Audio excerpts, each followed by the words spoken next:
نتمنى من الدول العربية كلها، من المشاهير، من جماعة التيك توك، من جماعة اليوتيوب، من جماعة كل شيء، يعرف نحن تعبنا من الموت البطيء لأنه غيرنا بيحق له يتعالج ونحن ما بيحق لنا.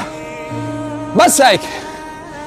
طيب أنا بقول لكم وصلوا لنا صوتنا يا ناس، منعلي صوتنا أكثر، منصيح من هون ليوصل الصوت لآخر الدنيا. هلا بيقول عم يعيط وطالع خلقه وبيحكي كلام ماله، خايف على مشاعر أولادك؟ خايف يتعلم كلمة جحش يا جحش؟ أنا تعبت من كتر ما بدخل أمانة، لا تشر لي ماني مهدي، والعجب منيح والما عجب ولا أجري، ماني مهدي وماني أخلاقي وماني محترم وماني داير بالي على حولي وبدي أحكي كل شيء. عندنا 3100 مريض سرطان،